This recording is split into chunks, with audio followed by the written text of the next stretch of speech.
வேதத்தை திறந்து நம்ம ஒரு வசனத்தை வாசிக்கலாம்.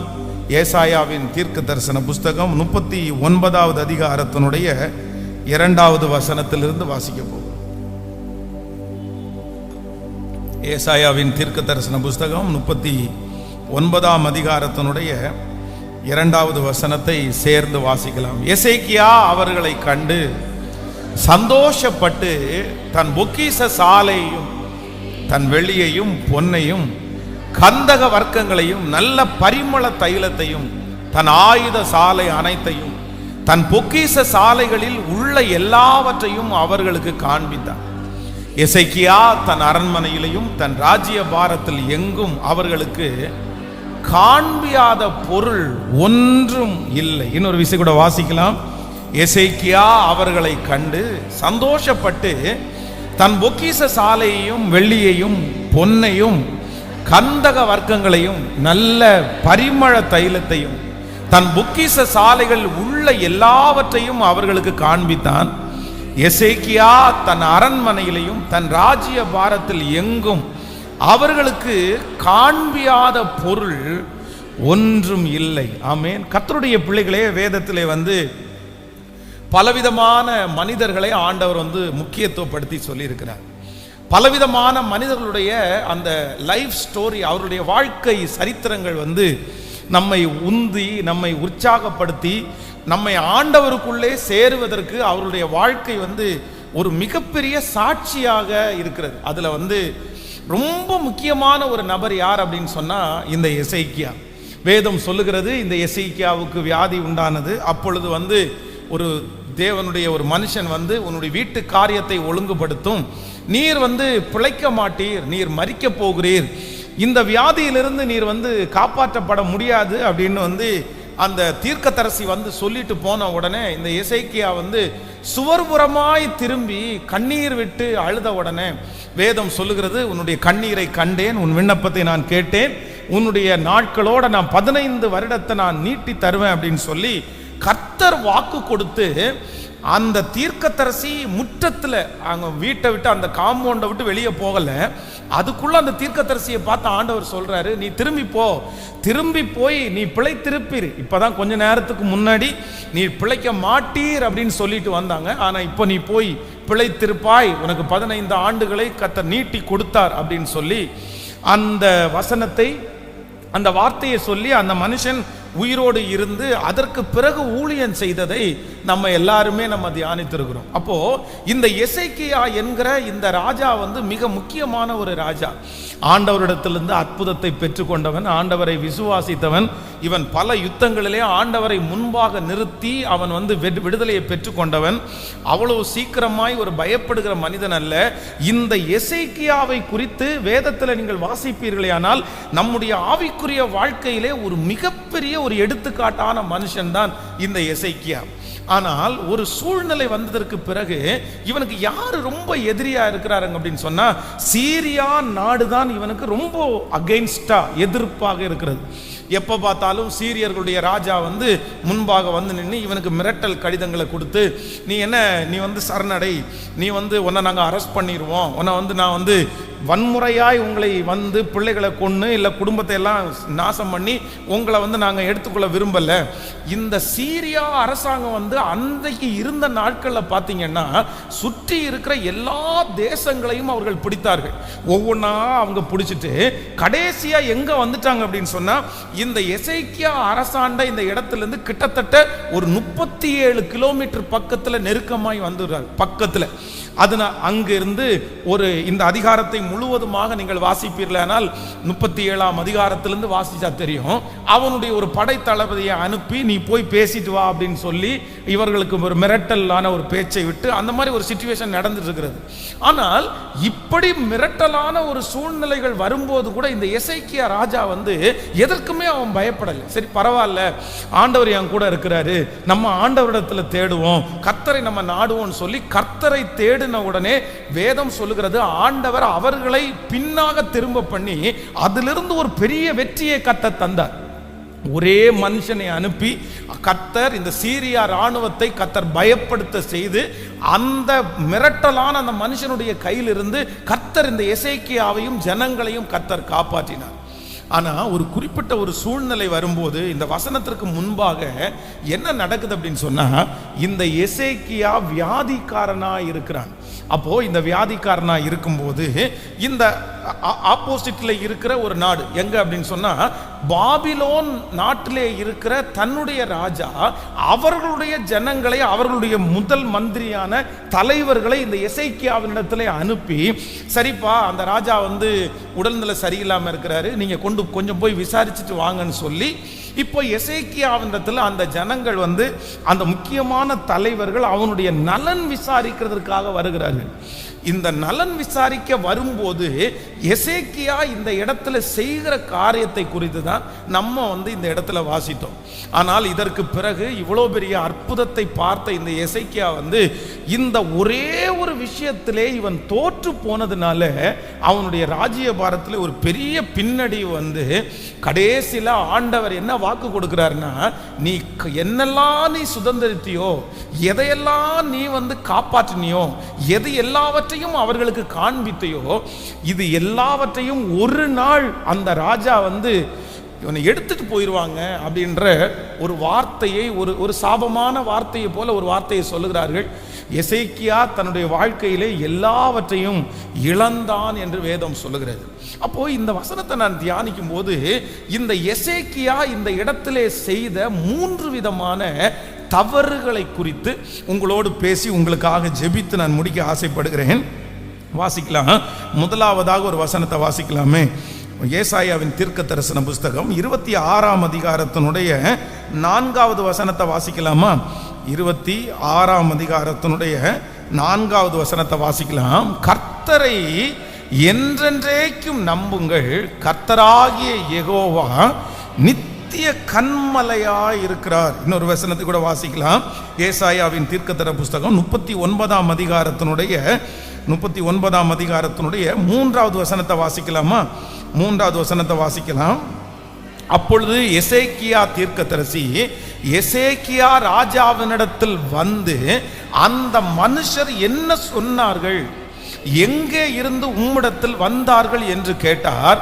அதற்கு எசேக்கியா, பாபிலோன் என்னும் தூர தேசத்திலிருந்து என்னிடத்திற்கு வந்தார்கள் என்றான். அப்பொழுது அவன் உம்முடைய வீட்டில் என்னத்தை பார்த்தார்கள் என்று கேட்டான்.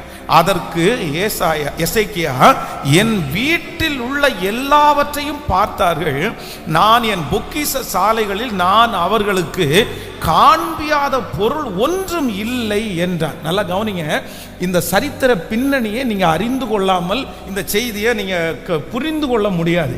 இப்போ என்ன நல்லா புரிஞ்சுக்கங்க, என்ன நடக்குது அப்படின்னு சொன்னா, இதுவரைக்கும் இந்த எசேக்கியா ராஜாவுக்கு சீரியா நாடு வந்து அவனுக்கு ஒரு பெரிய எதிர்ப்பின் நாடா இருக்கிறது.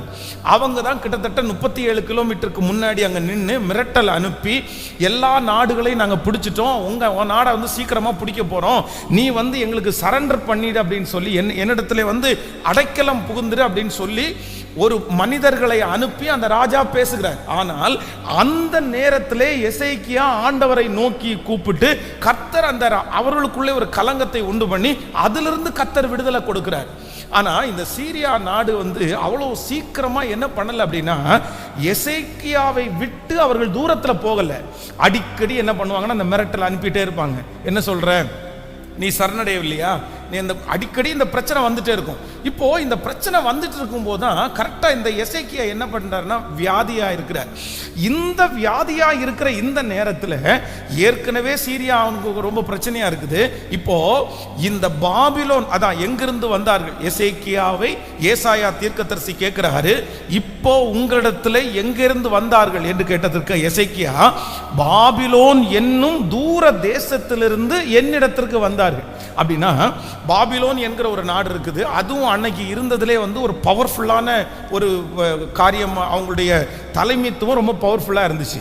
இப்போ அந்த நாட்டினுடைய ராஜா தன்னுடைய ஜனங்களை நலன் விசாரிப்பதற்காக தலைவர்களை அனுப்பின உடனே இதுவரையிலும் ஆண்டவரை நம்பின எசேக்கியா, இதுவரையிலும் ஜெபத்திற்கு முக்கியத்துவம் கொடுத்திருந்த இந்த எசேக்கியா, இதுவரையிலும் என்ன நடந்தாலும் கர்த்தரையே தேடின எசேக்கியா, த ஃபர்ஸ்ட் டைமா இப்ப யாரை நம்ப ஆரம்பிச்சார் அப்படின்னு சொன்னா, இந்த வந்திருந்த அந்த பாபிலோன் நாட்டிலே இருக்கிற அவர்கள் தன்னை நலம் விசாரிக்க வந்தாங்கன்னு சொன்ன உடனே தன்னுடைய முழு நம்பிக்கையும் கர்த்தர் மேல் வைக்காமல் யார் மேலே வச்சுட்டார் அப்படின்னா இந்த பாபிலோன் ராஜா மேலே, இந்த பாபிலோன் நபர்கள் மேலே அவர் வைத்து விட்டார். அப்போ எசேக்கியாவினுடைய வீழ்ச்சிக்கு முதல் காரணம் என்ன அப்படின்னு சொன்னா, தன்னுடைய வாழ்க்கையிலே தான் நம்பிக்கை வைத்திருந்த மனிதர்கள் தான் அவனுக்கு காரணமாய் மாறினார்கள்.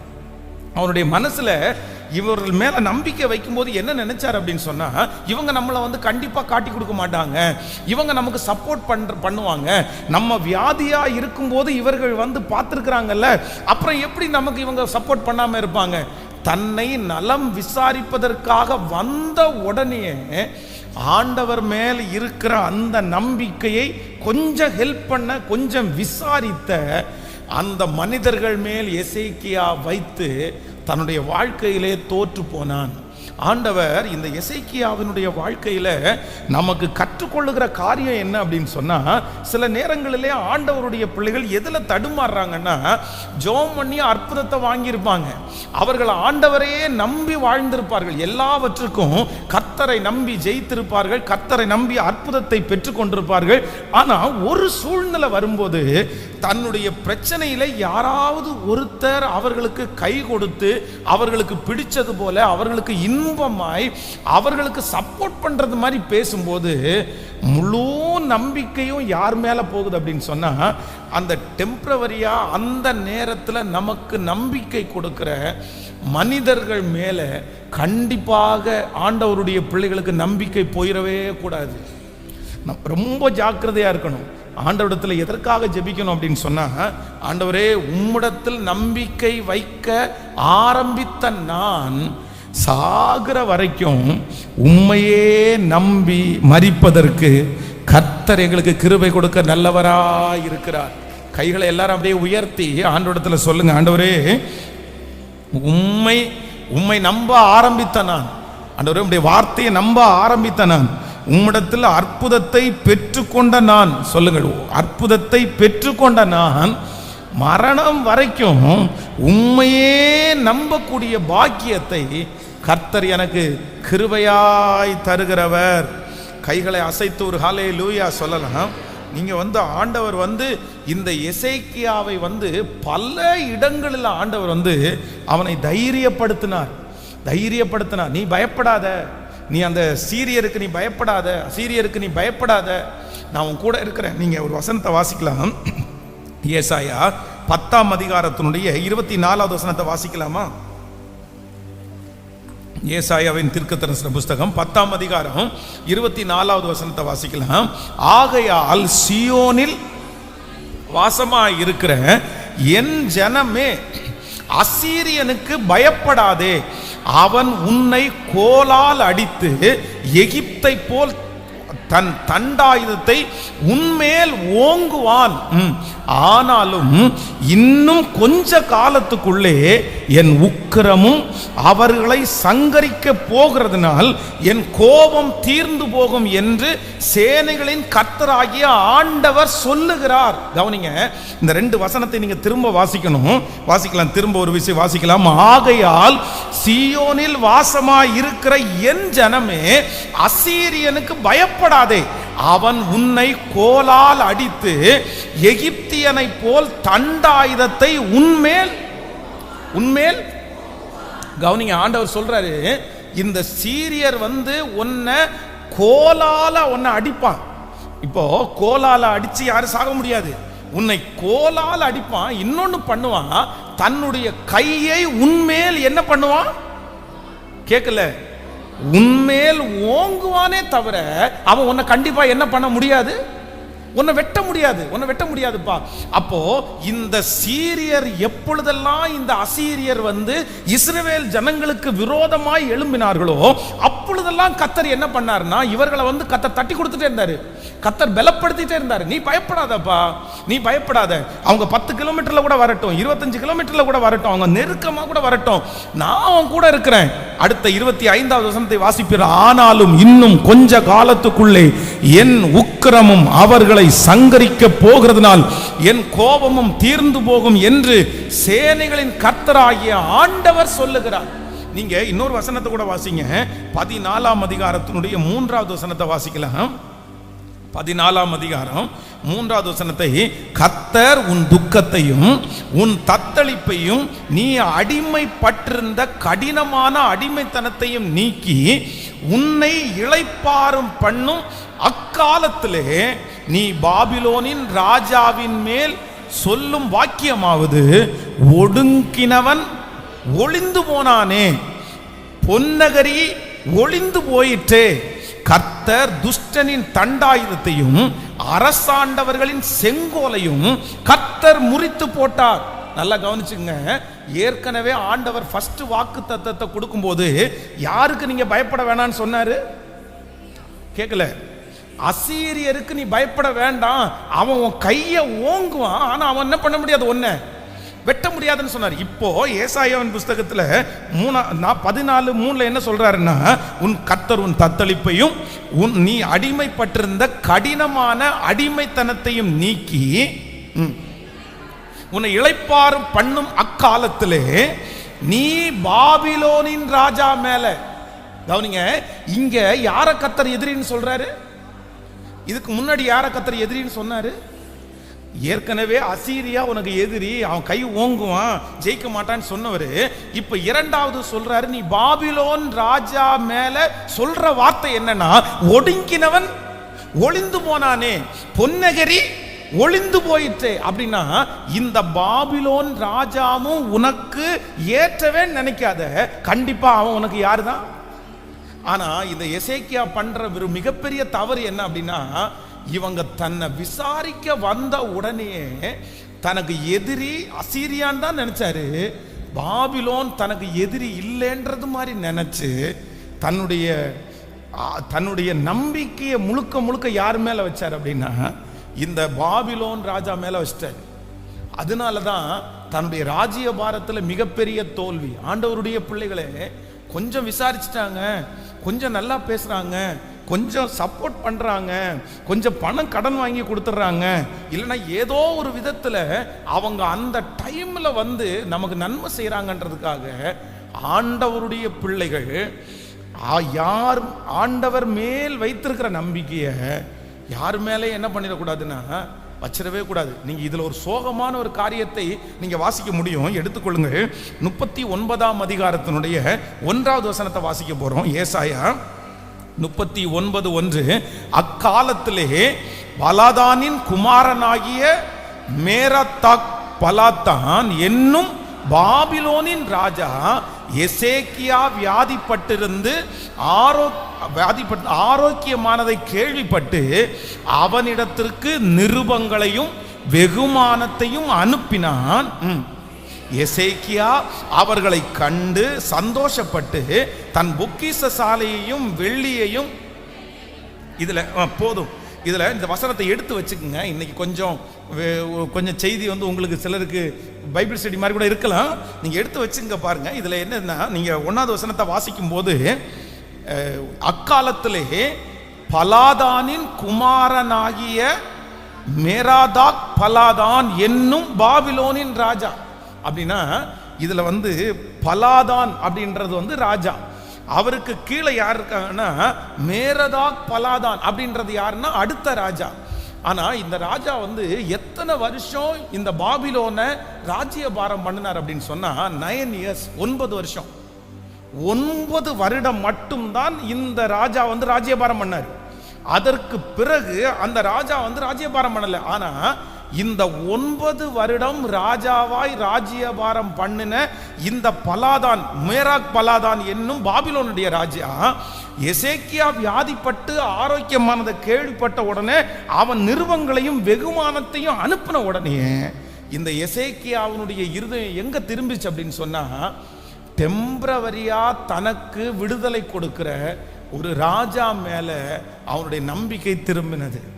ஆண்டவர் இன்றைக்கு இந்த சத்தத்தை யாரோ ஒருத்தரிடத்துல பேசுகிறார்.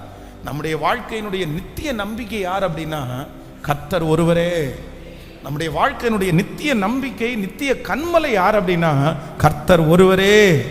ஹல்லேலூயா. மலைகள் விலகலாம், பர்வதங்கள் நிலை பெயர்ந்து போகலாம், ஆனால் என் கிருபை உன்னை விட்டு விலகாமலும் என் சமாதானத்தின் உடன்படிக்கை உன்னை விட்டு நிலை பெறாமலும் இருக்கும் என்று நம்மேல் மனதுருகிற கர்த்தர் சொல்லுகிறார்.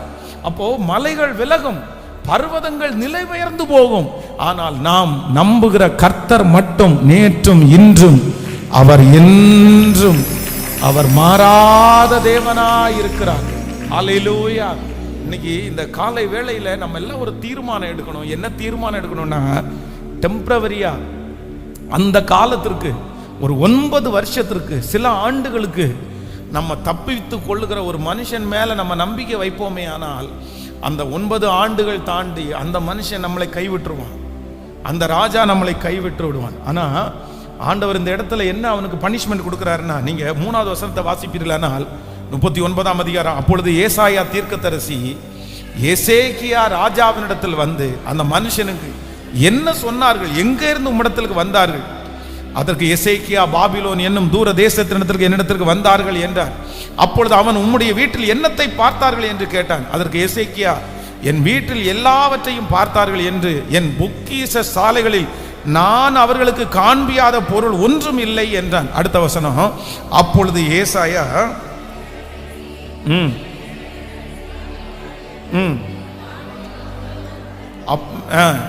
இதோ நாட்கள் வரும், அப்பொழுது உன் வீட்டில் உள்ளதாகிலும் உன் பிதாக்கள் இந்நாள் வரைக்கும் சேர்த்ததிலும் ஒன்றும் மீதியாய் வைக்கப்படாமல் எல்லாம் பாபிலோனுக்கு கொண்டு போகப்படும்.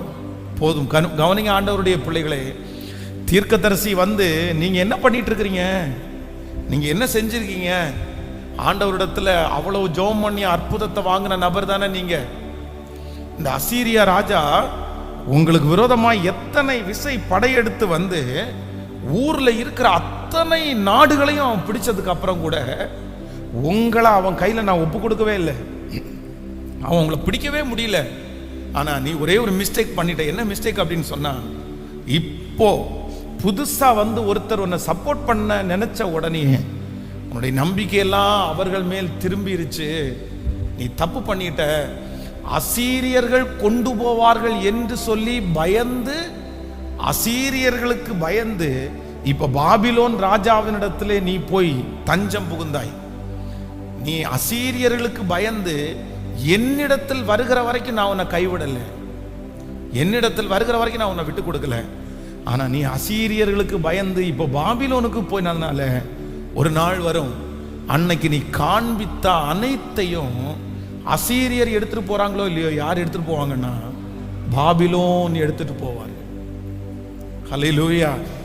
இன்னைக்கு ஒவ்வொருத்தரும் ஒரு தீர்மானம் எடுக்க போறோம். என்ன தீர்மானம் என்ன எடுக்கணும்னா, ஆண்டவரே என்னை காப்பாற்றுகிறவர் நீர் ஒருவர் மட்டுமே, என் நம்பிக்கை உன்மேல் மட்டுமே. நான் நம்புகிறவர் பெரியவர், நான் நம்புகிறவர் எனக்காக யாவையும் செய்து முடிக்கிறதற்கு வல்லவராய் இருக்கிறார். எல்லாருடைய வலது கையை வானத்துக்கு நேராய் உயர்த்தி என்னுடைய நம்பிக்கையை வேற யார் மேலே நான் திரும்ப வைக்க மாட்டேன். என்னுடைய சொந்தங்கள் பேர்ல என்னுடைய நம்பிக்கை இருக்க. இப்பொழுது புதிதாய் வந்திருக்கிற ஆண்டவரே, இந்த சூழ்நிலையின் மேல என் நம்பிக்கை இருப்பது இல்லை சொல்லுங்க, முழு பலத்தோட சொல்லுங்க. ஆண்டவரே, அப்படி ஒரு நம்பிக்கை இருக்குமானால் அதை தேவனிடத்தில் கேட்டு, ஆண்டவரே என்னை நீர் மன்னித்து கொள்ளும் ஆண்டவரே சொல்லுங்க, முழு பலத்தோட சொல்லுங்க. அப்பா, ஹல்லேலூயா, ஹல்லேலூயா, ஹல்லேலூயா சொல்லுங்க. அப்பா ஸ்தோத்திர ஆண்டவரே, நீர் கிருபை செய்யும், கிருபை செய்யும், கிருபை செய்யும். ஆமென். ஒரு காலத்துல அசீரியா ராஜா 37 கிலோமீட்டருக்கு அந்த பக்கம் வந்திருக்கிறார்னு தெரிஞ்ச உடனே தீர்க்கதரிசிகளை கூப்பிட்டு, ஜனங்களை கூப்பிட்டு, ஜெபம் பண்ணுவோம்ப்பா, ஜெபம் பண்ணுவோம்ப்பா அப்படின்னு ஜபத்தை கூர்ன இந்த எசேக்கியா திடீர்னு பாபிலோனுடைய ராஜா வந்த உடனே தன்னுடைய நம்பிக்கை முழுவதும் யார் மேலன்னா, இந்த சத்தத்தை கேட்கிற யாரோ ஒருத்தருக்கு ஆண்டவர் தெளிவாய் பேசுகிறார். ஒரு நாள் பிரச்சனை வரும்போது கர்த்தர் தான் உங்களுக்கு முன்னாடி இருந்தார். அவரை தான் நீங்க தேடி அவர்கிட்டயே நீங்க போய் அற்புதத்தை பெற்றுக்கொண்டீங்க. அவர் உங்களுக்கு உதவி செய்தார், அவர் உங்களை காப்பாற்றினார், அவர் உங்களை தட்டி கொடுத்தார், எந்த தீங்குக்கும் உங்களை விடல.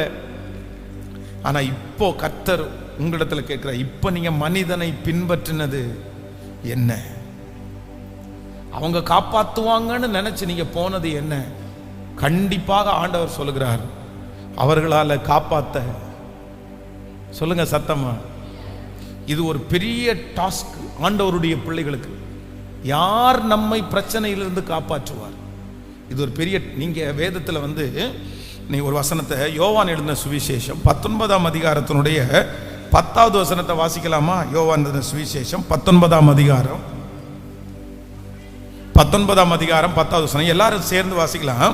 அப்பொழுது பிலாத்து, நீ என்னோட பேசுகிறது இல்லையா? உன்னை சிலுவையிலே அறைக எனக்கு அதிகாரம் உண்டென்றும் உன்னை விடுதலை பண்ண எனக்கு அதிகாரம் உண்டு என்றும் உனக்கு தெரியாதா என்றான். அடுத்த வசனத்தை வாசிக்கலாம். இயேசு பிரதியுத்தரமாக, பரத்திலிருந்து உமக்கு கொடுத்திராவிட்டால் என் மேல் உமக்கு ஒரு அதிகாரமும் இருக்காது. ஆனபடியினாலே என்னை உம்மிடத்தில் ஒப்பு கொடுத்தவனுக்கு அதிக பாவம் உண்டு என்றார். நல்லா கவனிச்சுங்க. அன்னைக்கு இருந்ததிலே டாப் மோஸ்ட் லீடர் யாருன்னா இந்த பிலாத்து. இந்த பிலாத்து ஆண்டவரை பார்த்து என்ன சொல்றாரு அப்படின்னு சொன்னா, நீ ஏன் என்கிட்ட பேச மாட்டேங்கிற? ஆண்டவரை பார்த்து கேட்கிறாரு, நீ என்கிட்ட பேசு, நீ பதில் சொல்லு, நீ வாயை திறந்து பதில் சொல்லு. உன்னை சிலுவையில அறைகிறதற்கும் எனக்கு அதிகாரம் உண்டு, உன்னை சொல்லுங்க, உன்னை விடுதலை பண்றதுக்கும் எனக்கு. உங்களுக்கும் எனக்கும் இந்த மாதிரி ஒரு சிச்சுவேஷன் ஒரு தலைமைத்துவத்தில் ஒரு ஆள் இருக்காங்க. அவங்க சைன் போட்டா நடக்கும், சைன் போடலைன்னாலும் நடக்காது. அப்படிப்பட்ட ஒரு சிச்சுவேஷன் வந்துச்சுன்னு வைங்களேன், நம்ம உடனே என்ன நினைப்போம் அப்படின்னு சொன்னா, ஐயோ கர்த்தரா உங்களுக்கு பார்த்து அனுப்பி இருக்கிறாரு, நீ என்ன விழணும்? காலில் விழணுமா, கையில் விழணுமா, சைன் போடணுமா, ஏதாவது பண்ணணுமா? அவ்வளவுதான், நீங்க தான் இப்ப அதிகாரத்தில் இருக்கிறீங்க. ஆனா இந்த பிலாத்து சொல்றாரு, உங்களை காவல் பண்றதற்கு எனக்கு அதிகாரம் இருக்குது, உங்களை விடுதலை பண்றதுக்கும் எனக்கு அதிகாரம் இருக்குது. நீங்க இப்ப என்ன சொல்றீங்க? வாயை திறந்து பேச மாட்டீங்களா? அப்போ ஆண்டவர் என்ன சொல்றாரு அப்படின்னா, பரத்திலிருந்து, இயேசு பிரதிவித்திரமாக, பரத்திலிருந்து உமக்கு கொடுக்கப்படாது இருந்தால் என் மேல் ஒரு அதிகாரமும். சொல்லுங்க எல்லாருமே, பக்கத்தில் ஒரு 3 பேருடைய கரத்தை பிடிச்சு சொல்லுங்க, எவ்வளவு பாபிலோன் ராஜா வந்தாலும், எத்தனை நண்பனா இருந்தாலும், பரத்திலிருந்து உங்களுக்கு உதவி வராவிட்டால், தேவன் உங்களுக்கு உதவியை அனுப்பாவிட்டால், நிச்சயமாய் அந்த காரியம் நடக்கவே நடக்காது. பாபிலோனுடைய ராஜா இருந்தது, அடுத்து இருந்தது 9 இயர்ஸ், 9 வருஷம் தான் முடிஞ்சிச்சு, அவ்வளவுதான். அந்த ராஜா போனதுக்கு அப்புறம் எல்லாத்தையும் மறந்துட்டாங்க. யோசேப்பை அறியாத ராஜா வந்தது மாதிரி இங்கேயும் அப்படிதான். ராஜாங்கம் மாறும்போது எப்படி சூழ்நிலை மாறும்னு சொல்லவே முடியாது. ஒரு அரசாட்சியில் ஒரு டீம் இருக்கும்போது பார்த்தீங்கன்னா அவ்வளோ பக்காவா ரொம்ப பெரிய ஆளாக இருப்பாங்க, அடுத்த டீம் வரும்போது டம்மி ஆயிடுவாங்க. அதனால மனுஷன் பின்னாடி மனுஷனை நம்புகிறவர்களுடைய ஒவ்வொருத்தருடைய வாழ்க்கையும் எப்படி இருக்கும் அப்படின்னு சொன்னா, அது முழு தீர்வாய் நமக்கு தீர்வு கிடைக்க போறதே இல்லை. இப்போ எசேக்கியா செய்த முதல் தவறு என்ன அப்படின்னு சொன்னா, தான் இடையிலே வந்த ஒரு பாபிலோன் ராஜா மேல அவனுடைய நம்பிக்கை முழுவதும் வைத்து எல்லாவற்றையும் திறந்து காமித்தது தவறு. ஆமென் சொல்லுங்கள். நான் முதல்ல யாரை நம்பினேன்? நான் கர்த்தரை நம்பினேன். எனக்கு இரக்கம் செய்யும் வரைக்கும், எனக்கு விடுதலை கிடைக்கும் வரைக்கும், அந்த அசீரியாவை கர்த்தர் ஜெயிக்கிற வரைக்கும் கர்த்தரே எனக்கு சொந்தமானவர், அவரையே நான் நம்புவேன். இந்த காரியத்திலிருந்து என்னை தூக்கி எடுக்க போகிறவர் கர்த்தர், இந்த காரியத்திலிருந்து என்னை நடத்த போகிறவர் அவர், என்னை கர்த்தர் கைவிட மாட்டார் என்று நான் நம்புகிறேன். ஹல்லேலூயா, ஆமென், ஆமென். அந்த இரக்கம் அவரிடத்தில் எனக்கு கிடைக்கிற வரைக்கும் எனக்குள்ள ஒரே ஒரு நம்பிக்கை, அவர் மட்டும்தான். சொல்ல சொல்ல அந்த மகிமை ஒவ்வொருத்தருடைய தலையின் மேலும் வரட்டும். ஆண்டவரே, நான் நம்புறேன், இந்த கடலிலிருந்து நீர் என்னை விடுதலை எடுத்து கொண்டு வர வல்லவராய் இருக்கிறேன். இந்த சூழ்நிலையிலிருந்து என்னை தப்புவிக்கிறதுக்கு நீர் நல்லவராய் இருக்கிறீர். நானும் என் வீட்டாருமோ வென்றால் கர்த்தர் ஒருவரையே நாங்கள் நம்புவோம். அவர் ஒருவரையே நாங்கள் நம்புவோம். அவர் ஒருவரையே நாங்கள் நம்புகிறோம். ஆமென் சொல்லுங்கள். இந்த இடையில வருகிற இந்த நபர்கள் மேல நம்ம நம்பிக்கை வைக்காமல் கர்த்தரை நம்புவது நமக்கு நிச்சயமானது. ஸோ நம்பர் 2, இரண்டாவதாக ஒரு வசனத்தை கூட வாசிக்கலாமா? நீங்கள் ஏசாயாவின் தீர்க்கதரிசன புஸ்தகம் 39ஆம் அதிகாரத்தினுடைய 2வது வசனத்தை வாசிக்கலாமா?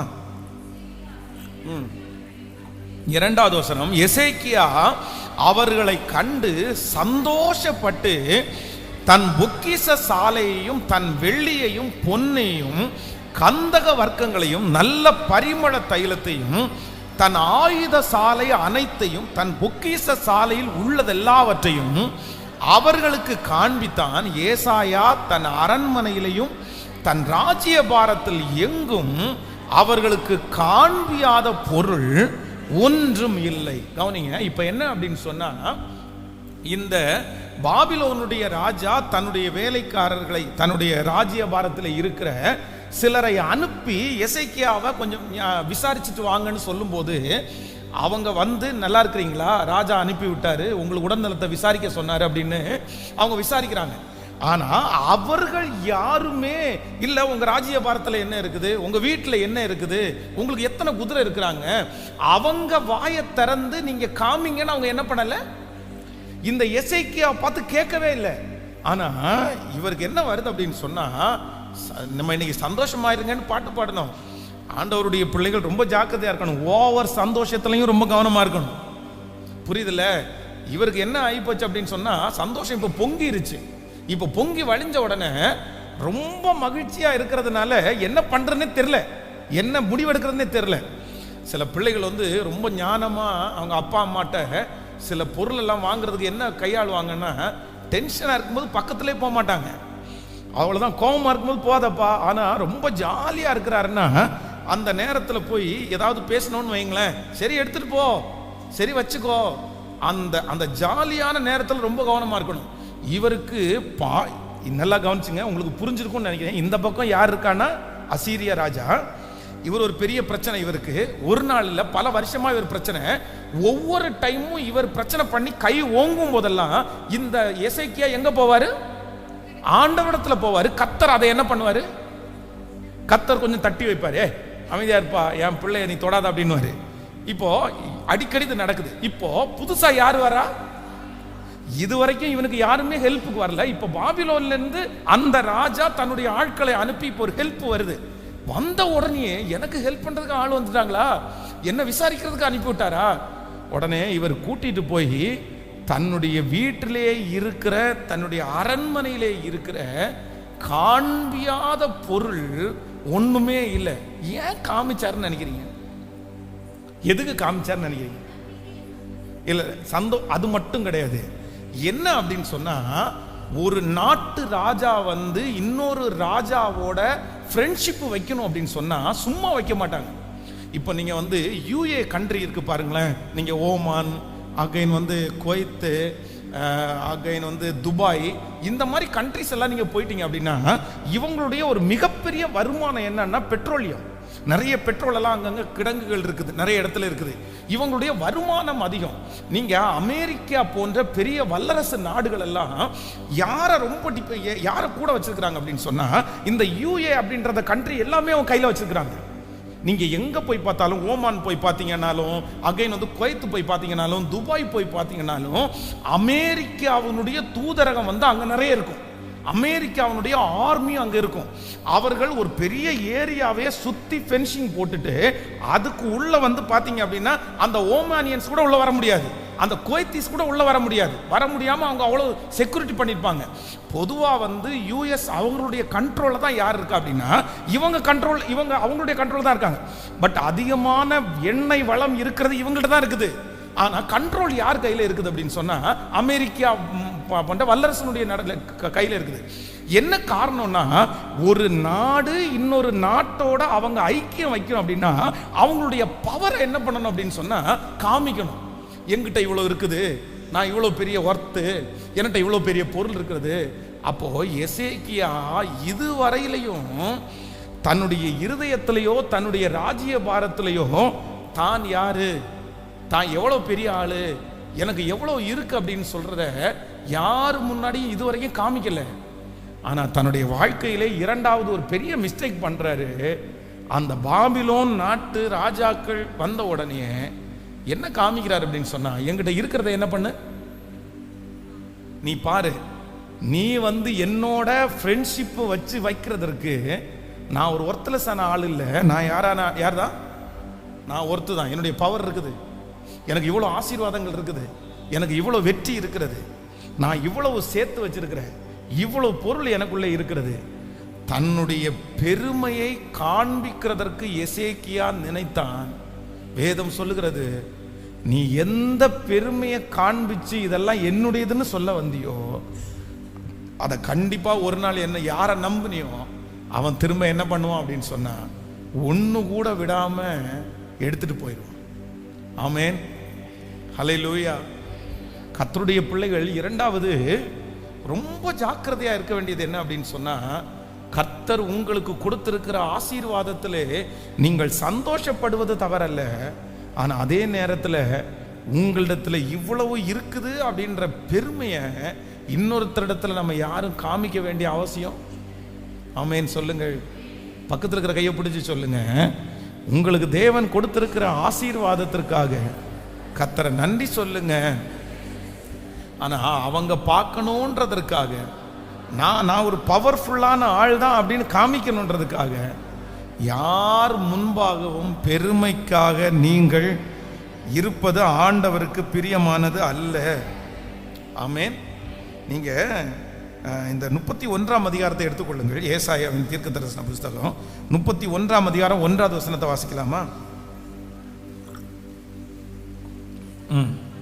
சகாயம் அடையும்படி இஸ்ரவேலுடைய பரிசுத்தரை நோக்காமலும் கர்த்தரை தேடாமலும் எகிப்திற்கு போய் குதிரைகள் மேல் நம்பிக்கை வைத்து ரதங்கள் அநேகமாய் இருப்பதினால் அவைகளை நாடி குதிரை வீரர் மகா பலசாலிகளாய் இருப்பதினால் அவர்களை நம்பிக்கொண்டிருக்கிறவர்களுக்கு, சத்தமா இன்னொரு விஷயம் கூட வாசிக்கலாமா? எல்லாரும் எடுத்தீங்களா? இங்க டிஸ்பிளேல வரும்னு நினைக்கிறேன், சத்தமா வாசிங்க. சகாயம் அடையும்படி இஸ்ரவேலின் பரிசுத்தரை நோக்காமலும் கர்த்தரை தேடாமலும் எகிப்திற்கு போய் குதிரைகள் மேல் நம்பிக்கை வைத்து ரதங்கள் அநேகமாய் இருப்பதினால் அவைகளை நாடி குதிரை வீரர் மகா பலசாலிகளாய் இருப்பதினால் அவர்களை நம்பிக்கொண்டிருக்கிறவர்களுக்கு. ஐயோ ஆண்டவர் இந்த இடத்துல நம்ம எப்பவுமே ஒரு தேவனுடைய பிள்ளை செய்யக்கூடாத ஒரு தவறு என்ன அப்படின்னு சொன்னா, நம்முடைய சகாயம் அடையும்படி, நம்ம உதவி அடையும்படி, நமக்கு ஹெல்ப் வரும்படி வேதம் சொல்லுகிறது, என்னை நோக்கி கூப்பிடு, நான் உனக்கு மறு உத்தரவு அருளை செய்து ஆபத்தில் நானே உன்னோடு இருந்து உன்னை கனப்படுத்தி உன்னை நான் ஆசீர்வதிப்பேன். ஆமேன் சொல்லுங்க. சகாயம் ஹெல்ப் அப்படின்னு ஒன்று தேடினா நம்ம என்ன பண்ணக்கூடாது அப்படின்னா, கர்த்தரை தேடாமல் எகிப்திற்கு போய் குதிரைகள் மேல நம்பிக்கை வைக்கக்கூடாதாமா, ரதங்கள் அநேகமா இருக்கிறதுனால் அதை நாடக்கூடாதாமா, குதிரை வீரர் மகா பலசாலிகளாய் இருப்பதனால் அவைகளை நம்பிக்கொண்டிருக்க கூடாதாமா. அப்படி நம்புகிறவர்களுக்கு வேதம் சொல்லுகிறது ஐயோ. இப்படி நம்புகிறவர்களுக்கு ஐயோ. ஆண்டவரே, இந்த எசேக்கியா செய்த தவறை நாங்கள் செய்யக்கூடாது. நாங்களும் ஒர்த்து தான், நாங்களும் எங்களுக்குள்ளேயும் இருக்குது, எங்களுக்கும் போட்டியிட இருக்குது, நானும் சண்டை போடுற அளவுக்கு எனக்குள்ளேயும் இருக்குது, என்னுடைய பவர் எவ்வளோ இருக்குன்னு நீ வந்து பார்க்குறியா? இந்த ஒரு எண்ணம் நம்முடைய இருதயத்திலே உண்டாகாதபடி கர்த்தர் நம்மை கிருபையாய் கர்த்தர் காப்பாற்றுவாரா? எத்தனை பேர் ஆமோதிக்கிறீர்கள்? கைகளை அசைத்து ஒரு ஹல்லேலூயா சொல்லுங்க. கைகளை எல்லாரும் உயர்த்தி ஆண்டவரிடத்துல சொல்லுங்க, ஆண்டவரே எனக்கு ஒரு கிருபையை கொடுங்க, ஆண்டவரே எனக்கு ஒரு கிருபையை கொடுங்க, ஆண்டவரே என்னுடைய பலத்தை நான் காமிக்க விரும்பல, என்னுடைய அதிகப்படியான செல்வத்தை நான் காமிக்கிறதுக்கு விரும்பல. ஹல்லேலூயா. நன்றி. இந்த பாபிலோர்களுடைய இந்த எசேக்கியா ஏன் இதை செய்யறார் அப்படின்னு சொன்னா, இந்த பாபிலோனியர்கள் அவ்வளவு சீக்கிரமா மதிக்க மாட்டாங்க. இவங்க ஒர்த்தா இருந்தா மட்டும்தான் மதிப்பாங்க. இவங்கள்ட்ட அவ்வளவு சீக்கிரமா இந்த எசேக்கியாவிட்ட இவ்வளோ இருக்குன்னா பாபிலோன்ட்ட எவ்வளோ இருக்குது? அவன் இருக்கிற நாட்டை மொத்தத்தையும் கொள்ளையடிச்சு கொண்டு வச்சிருக்கிறான். அவ்வளோ பெரிய ஒர்த்தான. ஆனா அவனுக்கு முன்னாடி நானும் குறைஞ்ச ஆள் இல்லைன்னு சொல்லுங்களேன். இந்த காம்பவுண்டுக்கு பேக் சைடு பார்த்தீங்க அப்படின்னு சொன்னா ஒரு சின்ன ரோடு இருக்குது. இந்த ரோட்டில் ஸ்கூலில் லீவாக இருக்கும்போது இந்த சின்ன குட்டி தம்பி பசங்க பால் விளையாடுவாங்க. அவனு அடிக்கிற பால் பார்த்தீங்க அப்படின்னு சொன்னால் நிறைய பால் காம்பவுண்டுக்குள்ளே விழுந்துடும். அப்போது அந்த காம்பவுண்டுக்குள்ளே விழும்போது அடிக்கடி தொந்தரவு பண்ணிட்டே இருப்பாங்க. அண்ணா அண்ணா பால் அண்ணா அண்ணா பால் அண்ணா அப்படி.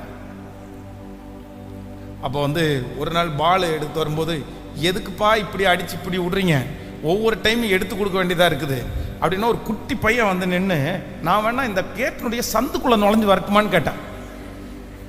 அப்போ நான் சொன்னேன், அவ்வளவா நீ அவ்வளவு இந்த உள்ள நுழைஞ்சு வர்ற அளவுக்கு உனக்கு தைரியம் வந்துச்சா? யாரையாவது ஒருத்தரை கூட்டிட்டு வா, உன்னை விட பெரிய ஆள் அப்படின்னு.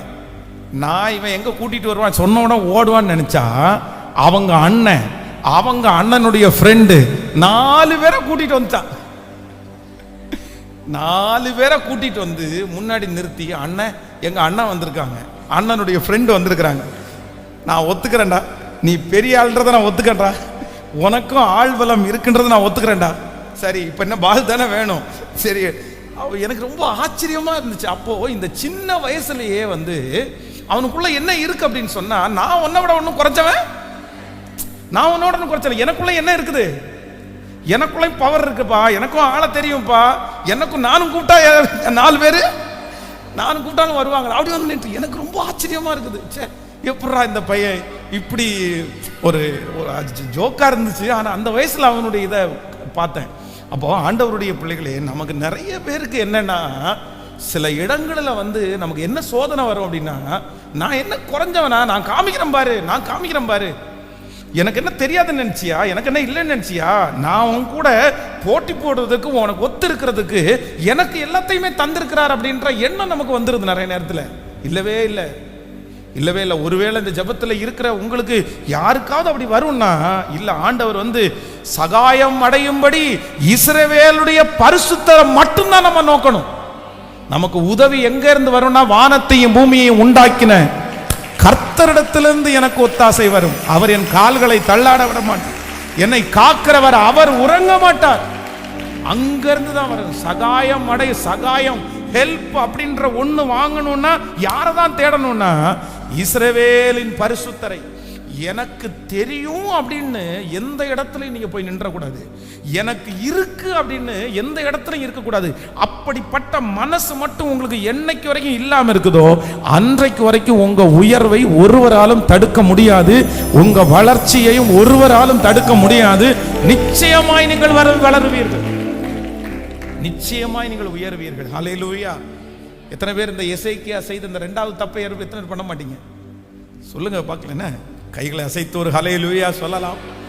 நம்பர் 1, முதலாவதாக எசேக்கியா செய்த முதல் தவறு என்ன அப்படின்னா, சொல்லுங்களேன், கர்த்தரை நம்பாமல் டெம்பரவரியா தனக்கு விடுதலை கொடுக்கிறவர்னே தெரியாம இதுவரையிலும் கர்த்தர் மேல வச்சிருந்த நம்பிக்கை உண்மையாச்சு. 2வதாக என்ன அப்படின்னு சொன்னா, என்கிட்டையும் என்ன செய்யுது, என்னட்டையும் இருக்குது கொஞ்சம் பாருப்பா அப்படின்னு சொல்லி தன்னுடைய பவரை கொஞ்சம் யூஸ் பண்ணலான்னு நினைச்சான். ஆனா ஆண்டவர் அதற்கு ஒரு நாளும் கர்த்தர் துணை நிற்கிறவர் அல்ல. இதெல்லாம் யாராலே உண்டானது என்றால் கர்த்தராலே உண்டானது. இதை கொடுத்தவர் யார் அப்படின்னா, கர்த்தர் ஒருவரே கொடுத்தார். இந்த வசனத்தை உங்களுடைய முக்கியமான இடத்துல இந்த வசனத்தை போட்டு வைங்க. சகாயம் படியும்படி இஸ்ரவேலின் பரிசுத்தரை நோக்காமலும் கர்த்தரை தேடாமலும் எகிப்திற்கு போய் குதிரைகள் மேல் நம்பிக்கை வைத்து ரதங்களை அநேகமாய் இருப்பதனால் அவைகளை நாடி குதிரை வீரர்கள் மகாபலசாலிகளாய் இருப்பதனால் அவர்களை நம்பிக்கொண்டிருக்கிறவர்களுக்கு ஐயோ. ஆமென்.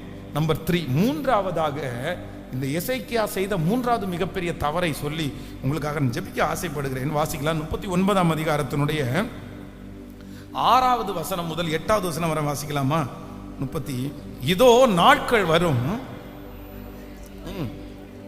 இதோ நாட்கள் வரும், அப்பொழுது உன் வீட்டில் உள்ளதிலும் உன் பிதாக்கள் இந்நாள் வரைக்கும் தேசத்தில் ஒன்றும் மீதியாய் வைக்கப்படாமலும் எல்லாம் பாபிலோனுக்கு கொண்டு போகப்படும். நீ பெறப்போகிற உன் சன்னதியாகிய உன் குமாரரில் சிலர் பாபிலோனின் ராஜாவின் அரண்மனையிலே அரண்மனை வேலைக்காரர்களால் இருப்பார்கள் என்று கர்த்தர் சொல்லுகிறார் என்றார். அடுத்த வசனத்தை வாசிக்கலாம். அப்பொழுது எசேக்கியா ஏசாவை நோக்கி, நீர் சொன்ன கர்த்தருடைய வார்த்தை நல்லதுதான் என்று சொல்லி என் நாட்களிலாவது சமாதானமும் உண்மையும் இருக்குமே என்றார்.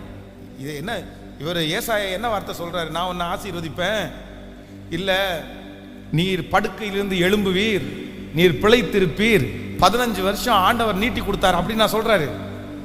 என்ன சொல்றாரு ஏசாயா? என்ன சொல்றாரு அப்படின்னா, நாட்கள் வரும், அப்பொழுது உன் வீட்டில் உள்ளதிலும் உன் பிதாக்கள் இந்நாள் வரைக்கும் சேர்த்ததிலும் ஒன்றாகிலும் மீதி வைக்கப்படாமல் எல்லாம் எங்க கொண்டு போகும்?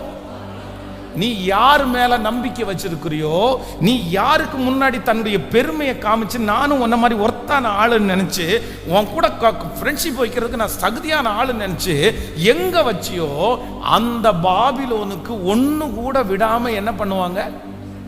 எடுத்துட்டு போவாங்க. அப்போ இதுக்கு முன்னாடி இப்படிப்பட்ட ஒரு எச்சரிப்பு வந்துச்சு, உன் காரியத்தை ஒழுங்குபடுத்து, நீர் பிழைக்க மாட்டீர். சொன்ன உடனே இவர் என்ன பண்ணாரு? ஆண்டவரே, சுவர்புறமாய் திரும்பி முகத்தை கூட ஏறெடுக்க முடியாம ஒரே ஒரு இரக்கம் கொடுங்க ஆண்டவரே, ஒரே ஒரு இரக்கம் கொடுங்க ஆண்டவரே. ஆண்டவருடைய வார்த்தையை மதிச்சு கனப்படுத்தி இரக்கத்திற்காக கேட்ட இந்த எசேக்கியா இப்போ தீர்க்கதரிசியின் மூலமா வார்த்தை வரும்போது என்ன சொல்றாரு தெரியுமோ? அது அப்படியா? எப்ப நடக்கும் இது? இந்த வார்த்தை எல்லாம் எப்ப நடக்கும்?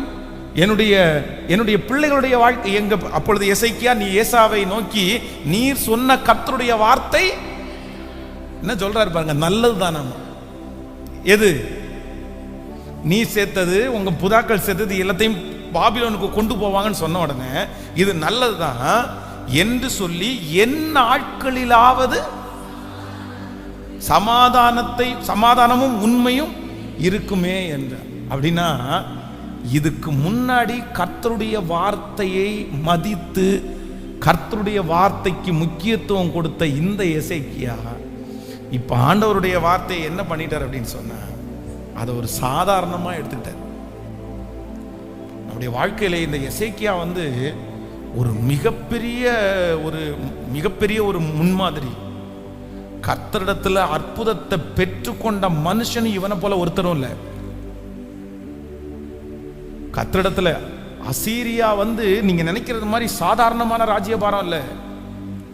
தன்னை சுற்றி இருக்கிற அத்தனை நாடுகளையும் ஒன்னொன்னா பிடிச்சிட்டு வர செய்திய யாரு கேட்கிறான்னா, எசேக்கியா கேட்கிறான். அவனும் அப்படிதான் ஒரு 30 கிலோமீட்டர்ஸ்க்கு முன்னாடி நின்னுட்டு பிளான் பண்ணி சொல்றான், நீ சரண்டர் அடைஞ்சிரு, எல்லாத்தையும் பிடிச்சிட்டேன், உன்னதான் நான் பிடிக்க போறேன், நான் வர்றேன் அப்படின்னு சொல்லும் போது அத்தனை பேர் நடுங்குறாங்க. ஆனா ஆண்டவர் வாக்கு கொடுக்கிறார், அவன் கை ஓங்குவானே தவிர அவன் உன்னை வெட்ட முடியாதுன்னு சொல்லி கர்த்தர் அவனிடத்திலிருந்து அவனை காப்பாற்றினார். இந்த எசேக்கியாவுக்கு ஆண்டவர் செய்த நன்மை ரொம்ப பெருசு. ஆனா இப்போ இவர் செய்த ஒரு மிகப்பெரிய கொடுமை என்னன்னா, கர்த்தருடைய வார்த்தைக்கு அவர் என்ன பண்ணலைன்னா ஒரு பெரிய முக்கியத்துவம் தரவே இல்லை. இன்னைக்கு இந்த ஜபத்துல இருக்கிற யாரோட ஆண்டவர் பேசுறான்னு தெரியல. பிரதர், சிஸ்டர், இன்னைக்கு இங்க இருக்கிற நிறைய பேருக்கு எசேக்கியா போலதான், உன் கண்ணீரை கண்டேன், உன்னை நான் குணமாக்குவேன், உன் ஆயுசு நாட்களை பெருக பண்ணுவேன்.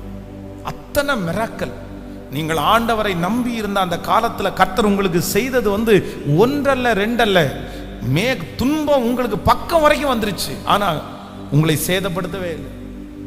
ஆண்டவரை பொறுத்த வரைக்கும் எப்பொழுதுமே அற்புதங்கள் சிலதை ஆண்டவர் பிளான் பண்ணி முன்கூட்டியே செய்வார். கர்த்தர் நமக்கு ஆயத்தம் பண்ணி இருக்கிறவர்களை கண் காணவும் இல்லை, காது கேட்கவும் இல்லை, நம்முடைய இருதயத்தில் தோன்றவும் இல்லை. கர்த்தர் நமக்கு நிறைய பிளான் பண்ணி செய்கிறவர். இன்னைக்கு நமக்கு இந்த சர்ச் நமக்கு இன்னைக்கு இருக்குது, நமக்கு நிறைய பேருக்கு தெரியாது. பட் இந்த திருச்சபை இந்த இடத்துல இருக்கணும்னு கர்த்தர் பல ஆண்டுகளுக்கு முன்பாக கர்த்தர் பிளான் பண்ணிட்டார், திட்டம் போட்டார்.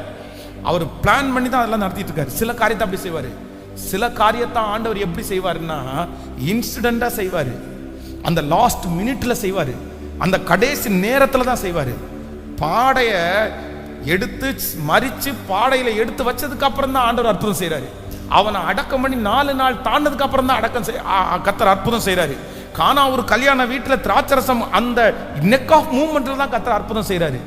கர்த்தர் 2 விதமான அற்புதத்தை செய்வார். ஒன்னு பிளான் பண்ணி திட்டம் போட்டு முன்னாடியும் நமக்கு கொடுப்பாரு. சில அற்புதத்தை இஸ்ரவேல் ஜனங்கள் போய் செங்கடலுக்கு முன்னாடி நிற்கும் போதுதான் செங்கடல் அவர்களுக்காக திறந்துச்சு, அதுக்கு முன்னாடி திறக்கல. அதனால எப்ப எப்படி ஆண்டவர் அற்புதம் செய்யறான்னு தெரியாது. நான் நம்புறேன் இந்த சத்தத்தை கேட்கிற உங்களுக்கு கர்த்தர் ஒரு அற்புதம் செய்வார். சில வேளையில் இதுவரைக்கும் கர்த்தர் உங்களுக்கு செய்ய போகிறத கர்த்தர் திட்டம் பண்ணி பிளான் பண்ணி வாக்குத்தத்தத்தை கொடுத்து கர்த்தர் உங்களுக்கு செஞ்சிருக்கலாம். ஆனா இப்ப கர்த்தர் உங்களை நடத்துகிற விதம் கடைசி நெக் ஆஃப் மூமெண்ட் வரலாம். ஆனா நான் நம்புறேன் அப்பொழுதும் கர்த்தர் அற்புதம் செய்கிறவர், முடிவிலையும் கர்த்தர் அற்புதம் செய்கிறவர். கர்த்தருடைய அற்புதம் உன்னுடைய துவக்கம் அற்பமாய் இருந்தாலும் நம்முடைய முடிவை சம்பூரணமாய் மாற்றுகிற கர்த்தர் அவர். நம்ம சில நேரங்களில் எனக்கு அப்ப மட்டும் ஃபர்ஸ்ட் அற்புதம் நடந்துச்சு, இப்ப இவ்வளவு தாமதமாகுதுன்னு நினைக்க முடியாது. சில அற்புதத்தை கர்த்தர் எப்பதான் வச்சிருப்பாரு?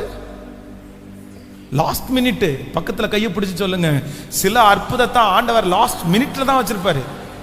கடைசி நேரம் வரைக்கும் உங்களுக்கு நம்பிக்கை போக கூடாது. கடைசி நேரம் வரைக்கும் உங்களுக்கு அற்புதம் நடக்கும். அதுதான் ஆண்டவருடைய பிள்ளைகளுடைய விசுவாசம். ஆனா இந்த எசேக்கியா இவ்வளவு பெரிய அற்புதத்தையும் பெற்றுக்கொண்டு அவனுடைய வாழ்க்கையில் இந்த 3 விதமான தவறுகள். ஒன்று சொல்லுங்க பார்க்கலாம். நம்பர் 1, முதலாவதாக இந்த எசேக்கியா செய்த ஃபர்ஸ்ட் மிஸ்டேக். ஆமென். அவன் என்ன செய்தான் அப்படின்னு சொன்னா, தன்னை ஆண்டவரை நம்பி கொண்டிருந்தவன் இப்ப யாரை நம்ப ஆரம்பிச்சான் அப்படின்னு சொன்னா, ஸோ சில மனிதர்களை அப்படின்னா ரொம்ப பவர்ஃபுல்லான ஒரு மனுஷனை நம்ம நம்பணும்னு ஒரு முடிவுக்கு வந்துட்டான். ஆனா அந்த அவர்களை விட பவர்ஃபுல்லானவர் யார் அப்படின்னா கர்த்தர். அதனால நம்ம யாரை நம்ப ஆரம்பிச்சோம்னா ஆண்டவரை நம்ப ஆரம்பிச்சிட்டோம். ஆமென். எத்தனை பேர் ஆமோதிக்கிறீங்க? நம்ம யாரை நம்ப ஆரம்பிச்சோம்? யாரை நம்பி இதை துவங்கணும் அப்படின்னா கர்த்தரை நம்பி இதை துவங்கணும். இந்த ஓட்டம் வேற யாரையும் நம்பி துவங்கல, கர்த்தரை நம்பி தான் துவங்கிருச்சு. ஆனா இது வரைக்கும் எத்தனையோ சூழ்நிலை நம்ம வெட்கப்பட்டு போகல, நம்ம அவமானப்பட்டு போகல. அப்ப இப்ப கர்த்தர் வாக்கு கொடுக்கிறார், மறுபடியும் யாரை தான் நம்புவோம் அப்படின்னு சொன்னா நம்ம கர்த்தரையே நம்ம நம்புவோம். நம்பர் 2, ரெண்டாவது எசேக்கியா செய்த 2வது பெரிய தவறு என்ன அப்படின்னு சொன்னா, மற்றவங்களுக்கு முன்னாடி இது வரைக்கும் தான் ஒரு பவர்ஃபுல்லான மேன் அப்படின்னு காமிக்கவே இல்லை. ஆனா புதுசா இப்போ அவங்களோட சேர்ந்ததுக்கு பிற்பாடு அவனுக்குள்ள ஒரு எண்ணம் வந்துச்சு, எனக்கும் பவர்ஃபுல்லான காரியங்கள் இருக்கு, நானும் ஒரு பவர்ஃபுல் மேன் அப்படின்றத மற்றவங்களுக்கு காமிக்கணும் அப்படின்னு சொல்லி நினைச்சிட்டான். நீங்களும் நானும் பவர்ஃபுல் ஆன ஆளுன்றது நம்ம காமிக்க வேண்டாம். வேதம் சொல்லுகிறது, உங்களையும் என்னையும் புகழ்கிறது நாம் அல்ல, நம்மை புகழ்கிறது புறத்தியானே நம்மளை புகழ வேண்டும். எத்தனை பேர் ஆமோதிக்கிறீர்கள்? சத்தத்தை உயர்த்தி ஹல்லேலூயா சொல்லுங்க. அது தெரிய வரும், அது தெரிய வர வைக்கிறதுக்கு கர்த்தர் வல்லவராக இருக்கிறார். நம்பர் 3, மூன்றாவதாக இந்த எசேக்கியா செய்த 3வது பெரிய தவறு, கர்த்தருடைய வார்த்தையை அப்படி மதிச்ச அந்த மனுஷன் இப்போ கர்த்தருடைய வார்த்தையை என்ன நினைச்சார் அப்படின்னு சொன்னா, ஒரு அற்பமா ஒரு விளையாட்டுத்தனமா எடுத்துட்டார். என்ன சரி என்ன போனா போட்டும், சொன்னா சொல்லட்டும், இல்லை இல்லை இல்லை ஆண்டவரே நான் உம்மை நம்புகிறேன், ஆண்டவரே நான் மதிக்கிறேன், ஆண்டவரே. இந்த 3 காரியத்தையும் ஒருவேளை நீங்கள் மிஸ்டேக்காக இருந்தால் திருத்திக்கிங்க. நான் நம்புகிறேன் ஆண்டவர் உங்களை என்னையும் நிச்சயமாக அசீரியருடைய கைக்கும் தப்புவிப்பார்.